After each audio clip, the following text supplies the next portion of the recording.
Баршаңызға қайырлы күн достар, менің каналыма қош келдіңіздер. Бүгін сіздермен осындай өте пайдалы табиғи томат жасайтын боламыз. Дүкеннің томатынан көрі өздеріңіз өз қолдарыңыздан осындай табиғи еш зияны жоқ томат жасап көріңіздер. Ол үшін бізге осындай 4 килодай помидор қажет болады. Помидорымызды ағынды суда осылай тазалап жуып алатын боламыз. Помидордың да еттісін таңдаңыздар. Етті болса біздің томатымыз өте қою әдемі болады. Жуып тазалап болып керек емес жерін алып тастап осылай ұсақ етіп турап аламыз.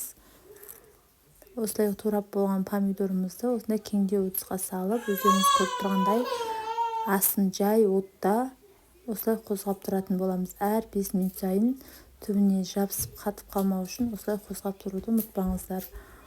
Өздеріңіз көріп тұрғандай осылай жарты сағатымыз өтті. Енді бұны осылай су қоюын ғана сүзіп аламыз. Бізге суы қажет емес. Оны қияр жапқанда, болмаса помидорды бүтіндей жапқанда сок ретінде пайдалансаңыздар болады. Бізге қазір томатқа тек қана қою ғана қажет болады. Осылай жақсылап сүзіп аламыз. Осындай су осылай шықты, өздеріңіз көріп тұрғандай. Бұны біз енді басқа нәрсеге қолдансақ болады. Бізге томатқа ол су қажет емес. Осылай барлығын осылай суына дейін сүзіп тастаймыз. Бізге тек қана қою ғана қажет болады. Өздеріңіз көріп тұрғандай осылай су болса алып тастаңыздар. Сонда біздің томатымыз қою әдемі болып шығатын болады.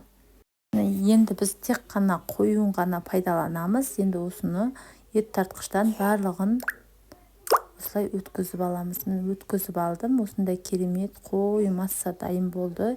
Енді осыны осындай ситадан өткіземіз.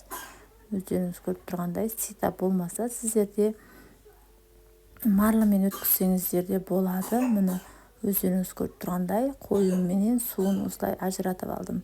Енді газге баяу отқа қойып, бетінде көбігі қайнаған екен, бетінде көбігін осылай алып тастаймыз. Баяу отта 2-3 сағат қайнатамыз. Бетін жауып қойып қайнатсаңыздар да болады. Мені видео ұнаса лайк басып, комментарий жазып, осындай қазақша каналдардың дамуына аз да болса өз үлестеріңізді қоса кетіңіздер. Қайнап болғаннан кейін, міне өздеріңіз көріп тұрғандай, біз енді ішіне 1 қасық тұз, үлкен қасықпен 1 қасық құмшекер саламыз. Басқа ештеңе қажет емес.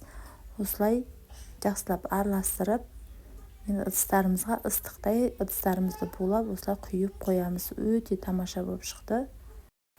Қою өте пайдалы, керемет. Міне өздеріңіз көріп тұрғандай томат дайын болды.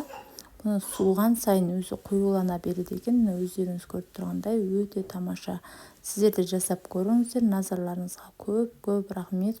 Сау болыңыздар.